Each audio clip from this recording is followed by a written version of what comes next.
Introducing Minor Wisdom Quintet. 1, 2, a skidoo-doo-doo. Minor Wisdom.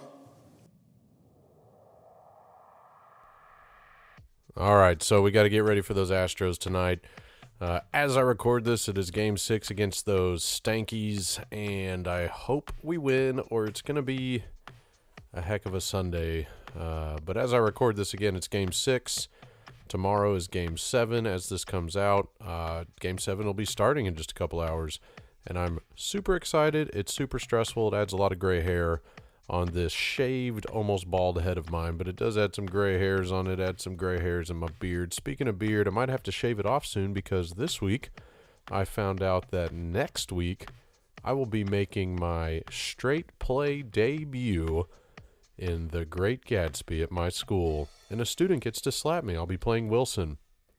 Why am I putting myself on the stage? Because it's something I am vehemently that's all, folks, vehemently opposed to.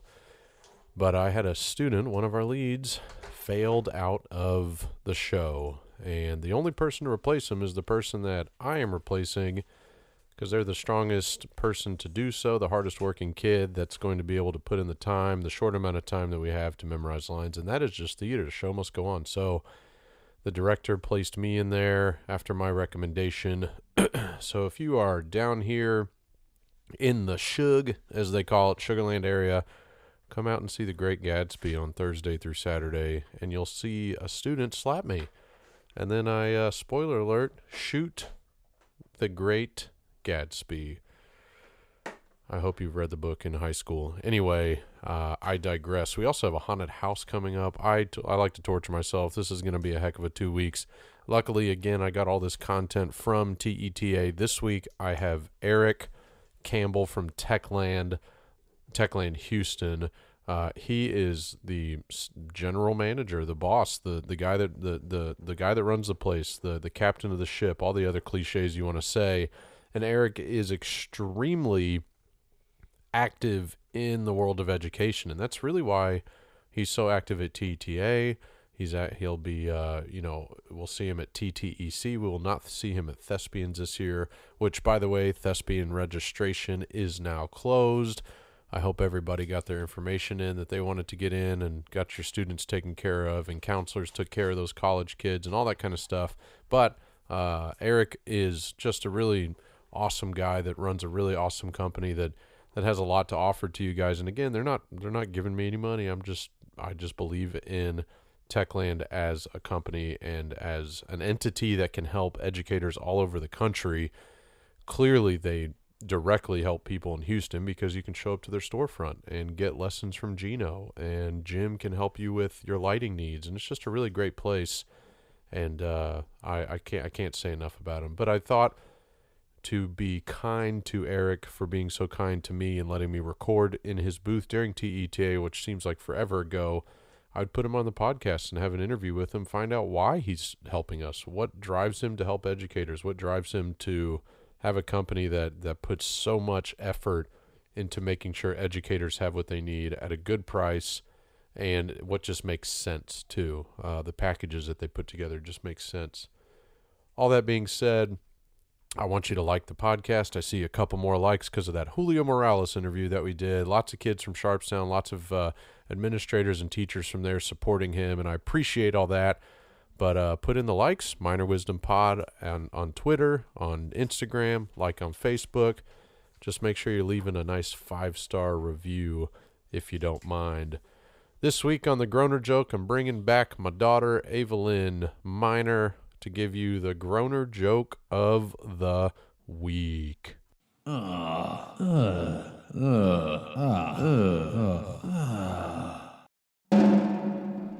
How do turtles talk to each other? They use a shell phone. So, since I get to do this, and Yeah. I can talk for hours and hours and hours, I'll try not to talk too much about Techland or too much about Party Boy. But I guess for me, really, this has been one of those things where, as a kid, right, I got, my stepdad was he was a music minister at a church. Okay.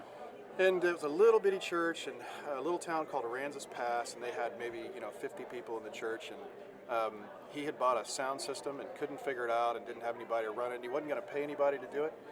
So as a 9-year-old kid, he sat me behind the audio console with the company that sold it to him and trained me on gain structure and wireless mics. And that became my job for 5 years. My job was to sit there and run sound in church. And so as a kid, really early on, I just kind of had this sort of developed the passion for, and I became an audio engineer. Later on, became a intern at a recording studio in Houston, and that kind of led to me schlepping gear in and out of Fitzgerald's, which was a Houston local. Yeah. Basically, when was that? 94. Okay. And so it was before my time at Fitz, but I was carrying gear up and down the steps, and then the sound guy there, who's now Brightstar and Techland's IT company, the sound guy there was a guy named Keith, and he was looking for a night off. He was working 6 days a week, and he really didn't care who came up there. He just wanted a night off, and he grabbed me one day on the load-in, and because of the internship, he said, "Hey, you think you can do this?" And I was like, "Absolutely, it's the coolest gig ever." And they paid me in a bar tab.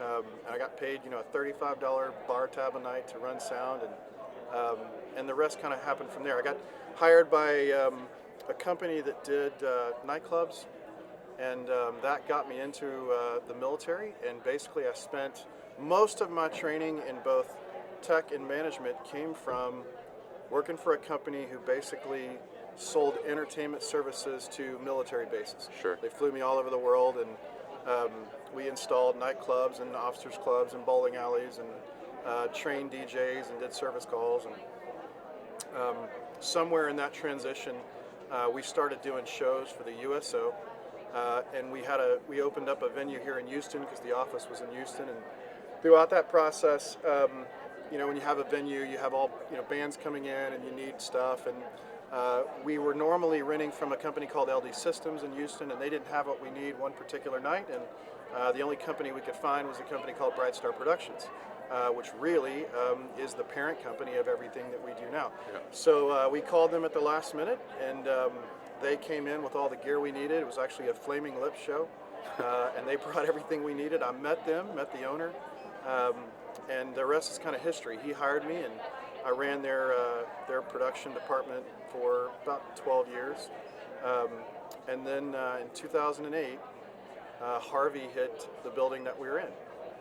It ripped off the roof of one side of the building, and we just thought, we would probably get a minute amount of money, probably not much to do anything with. And as it turns out, somehow we ended up with this massive insurance check. Right. And I had been talking to the owner for a long time about doing a supply store and getting out of the event thing. At the time, I had little kids and working every weekend and every holiday, and just really wanted to do something different. And so we took the insurance check. We took the area we had and kind of converted it into a store, and it became Techland. Right. And after that, I think I always give credit. Really, it was Rod Sheffield, and I'd probably have to say, forget his name, he was at Bel Air High School for years. Paul Munson. Paul Munson. Yeah. I think they were looking for another option. Right. And they had me come to a one-act play competition. I went to one at Magnolia. I'd never seen one before, didn't know much about them. And I think Rod's purpose there was for me to kind of understand. I think he was trying to communicate with me what the issues were, and I didn't really understand it. I came from the production world, and OAP was not quite the same thing. And I just remember sort of sitting in the audience and watching the schools come through and compete, and all I remember is he was explaining the 7 minutes to me, and kids are just running cable and running cable and running cable, and I thought, man, they're losing all of their time to run in cable, and that really is where Techland kind of made the switch. We went heavy into education, because I knew that in the production world there were other tools that the theater world and education world just had not seen, and that's really what started our one-act play kit, which is really what pushed us forward. But from there, it just expanded and expanded and Sure. expanded, and we are now. And so that's not a long story short. That's a long story long. No, that was great. About I mean, how I got here. I didn't, because I did the Fitzgerald's thing too, and Keith was there when I started. I was under Chris Phelps though. I worked with Chris for yeah, a long time. There. so she's the first person to train me in lighting with a Par 64. Yep. Oh yeah. Oh, and I remember hitting the heck out of those bump buttons with Yep, the the old Fresnels. Leprechaun. Yeah. Oh man. But I was there for 3 years. Right before my 21st birthday, I left. Really? And they were very mad at me that I left right before my 21st birthday because they had this plan to just get me probably so drunk that I would. That is the Fitzgerald's way. Yeah. But I bar backed. Yeah. I was security at the door for a little bit. Days that they didn't need me, or days that they did need me, and they were short.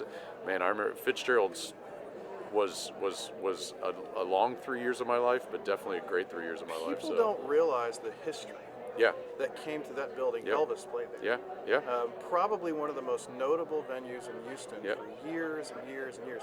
It was sad when they knocked it down. In fact, there is a local rebuilding, restore kind of Yeah. place that got all the wood from Fitzgerald's. Okay. And so I went over there and I bought like a truckload. Nice. And I still have it sitting in my house, and I'm going to try to do something in my house with that wood. But what a great place, really, though, when you think about a place to learn under pressure. Yeah. It was always Oh, yeah. pressurized there. And that was really, we still talk about this with the Bright Star guys. Those of us that came sort of from that sort of type of atmosphere do much better Yeah. in shows and pressurized situation where there's not much time, and you really have to react and be on your game. Well, and the idea of load-in, like, I Right. mean, just that alone toughened you up to be like, oh, you need us to get this upstairs, no problem. And then you go to, let's say, the Long Center in Austin, and the load-in is like cutting hot butter. It's like it's the easiest thing in the Easiest world. thing you've ever You're done. like, man, I could have carried this LED screen up those stairs, no problem. Well, and it also, that played into those 14 and 16-hour days. Yeah. We have, because of our sister company, we have a lot of interns that come through Sure. and younger guys, and I just don't see it just seems like the generation coming through now can't put in those 14, They literally, 16 hours. yeah. If it's more than 6 or 8, they're kind of dialed out, and Yeah. they're no longer interested, and they lose the passion for it. And I remember I'd work Yeah. 14 or 16 just so somebody would let me sit behind the console. and you didn't realize it was 14 or 16. Right, because Yeah. you loved it. Yeah. Happy to be there. Yeah. Very, very different now. Yeah. That's starting to change, which is, one of the things why I talk a lot about, to sort of steer a different direction, but I really feel like the feeder programs Yeah. between the high schools and the middle schools are probably one of the most fundamentally important things that we can do, because we're losing the passion. The kids Right. just nobody's interested in doing theater tech. And you said before on a podcast, and I think it probably deserves more merit than it got, but the fact that there's not enough incentive for Yeah. teachers to become technical directors, and that's why they're so hard to find. Yeah. Starting them at a younger age and getting them to really love and grow in technical theater, Yeah. and we're just not seeing it. And it's a bad cycle too, because if you don't have a good tech director, but you have kids interested in tech, now they're walking out of your school on graduation day not really knowing as much as they probably should, Right. even the basics. Stepping into a college, now the college has to catch them up, which is really not their job. It's to continue the Correct. education. Well, not and to, even the stagecraft classes aren't covering Yeah. a lot of the learning curve. Yeah, sure. In stagecraft, that's all that's really required, I Right. think, now in a BA in theater. There's not enough there. I mean, there's just not enough. So where do there. you fit into that? Where does Techland, or even a company like Techland, you've got regional companies across the United States. Techland's not going to be able to get to Seattle as easily as, So, but where does Techland fit into the education world as far as getting out there, getting kids to understand, hey, this is what it entails? Well, without, because I could talk about Techland for days and days, but I think Techland and companies like Techland Yeah. need to start doing more professional development. The reason why we have this Fine Arts Directors Lounge had very little to do with trying to jump up more contract sales. We'll Sure. get those from architects anyway. The idea is to sit with the Fine Arts Directors and try to get the point across that there has to be an emphasis on tech. There has to be a budget. Yeah. And that professional development is if you're not going to get it in the stagecraft class, Yeah. the only way we can, and again, the technology, it constantly changes. Sure. So there's a necessity for companies like us to go through and say, okay, here's the new learning curve, here's the new pieces, let's get you familiar with it and get you trained, which really is professional development. I mean, that's what it is. I don't know of a lot of companies who've kind of latched on to the professional development thing, but the truth is, it's actually a profitable service that you can sell. Yeah. You guys need it, and there needs to be more of it, and what I hope is that fine arts directors become aware that technical theater needs just as much professional development as other professional development. Voice acting. But it's a hard sell. So, and I'm a huge believer, and this is an old school thought, maybe it's somewhat of becoming a new school thought organically, because you were talking about how it needs technology is always changing, but I'm one of these people, when I teach my students, they kind of unintentionally get this education, but I know what I'm doing. I sit them down with an old school 2-scene preset, and they don't know how to figure it out. They eventually figure it out, because they've been used to this ETC element or an ion or something that almost does everything for them.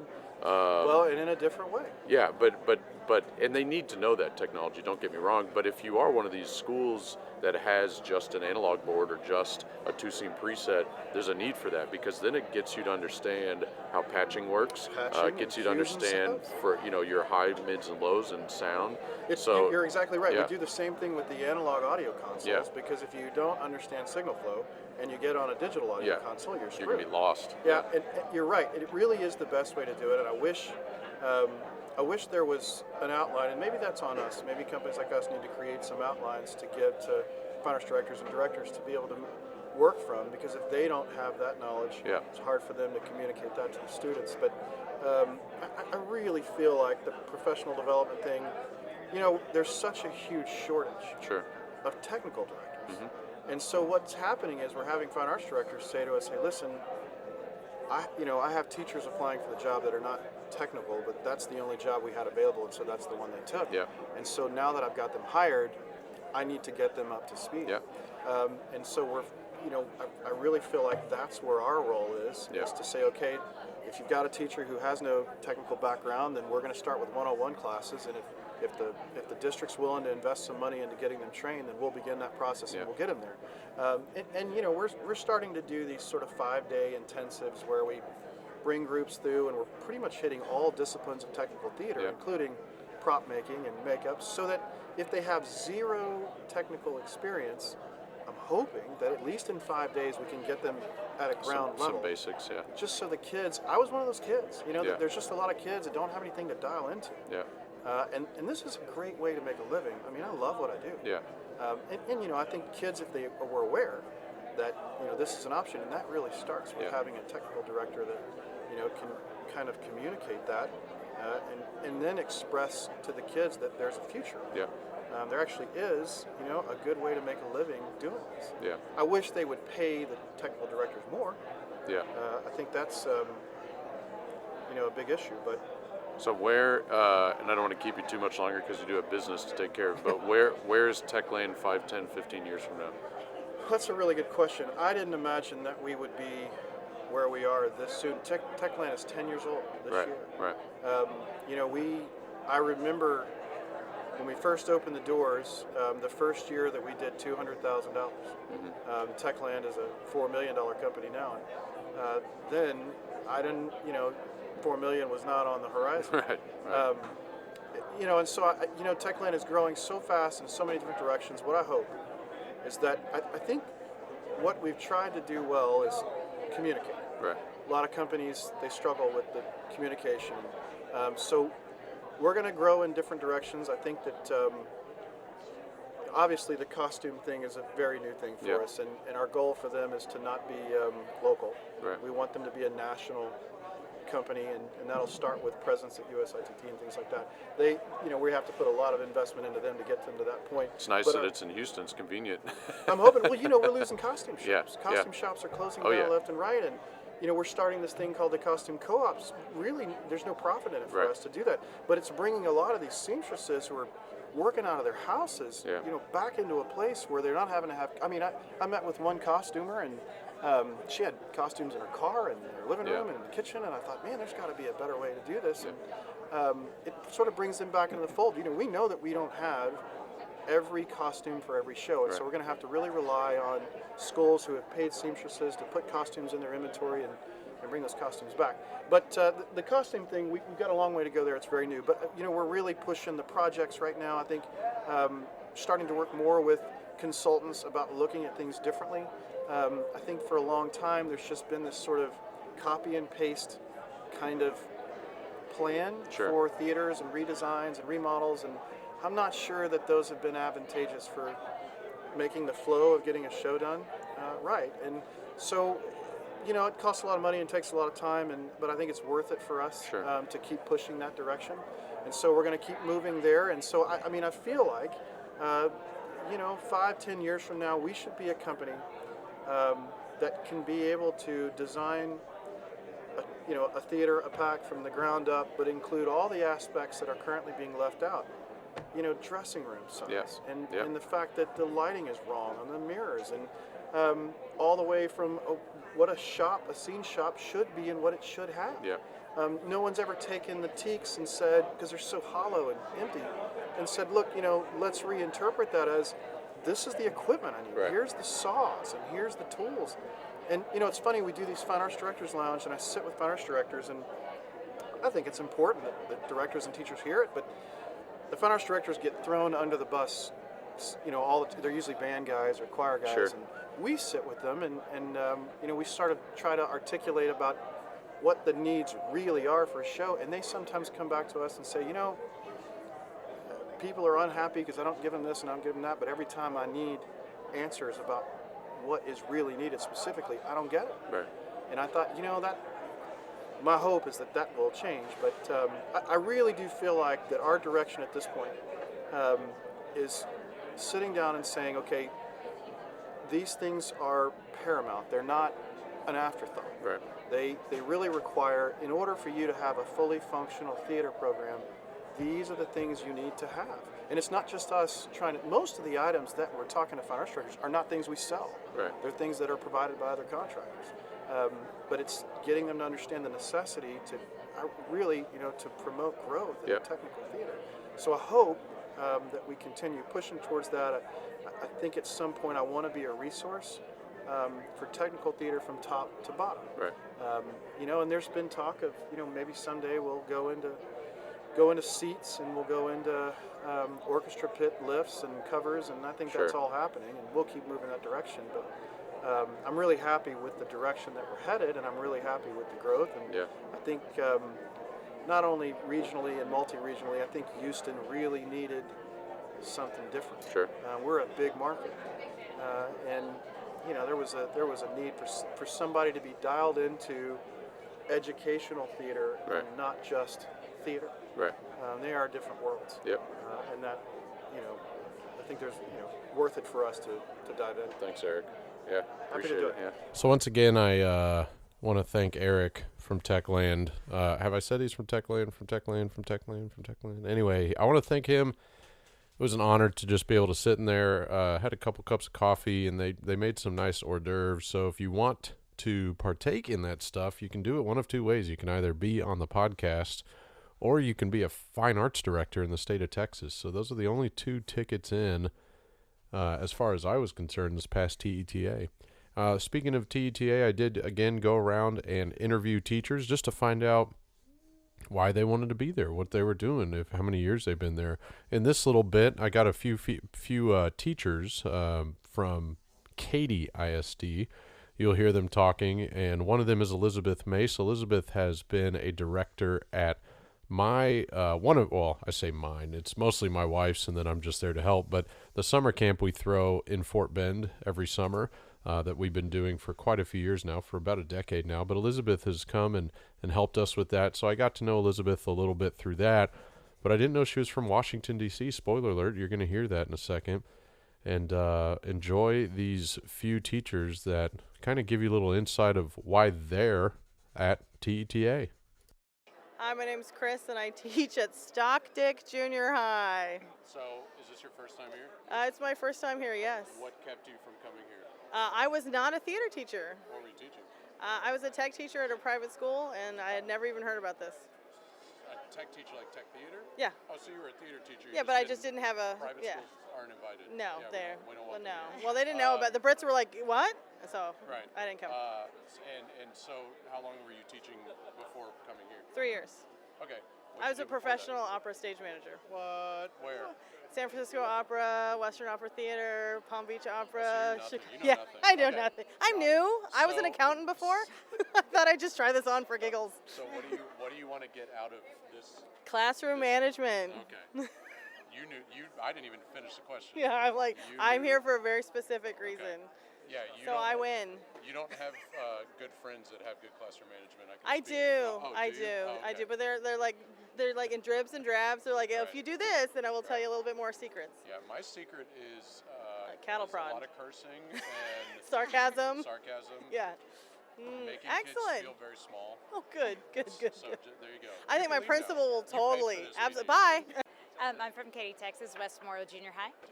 This is my first year. I've always been the assistant director when I taught high school, but now I'm in junior high. Where are you teaching high school? I'm at Bryan High in Bryan ISD. Brian, college station. Yeah. Okay, So I was holding the fort down. So now now that I'm lead director, I can actually a lot of tech and different makeup ideas. So Okay, so what are your stage manager, but do you do other tech? I'm a scenic designer by trade. So how'd you get into when stage I left stage, small that's money. what I did in stage management. When I had kids, touring and working till 3 a.m. was no longer an option. So I became a Girl, scenic designer. preach. That's what I did for 3 years. Yeah. So I was her scenic designer. I worked randomly in Houston.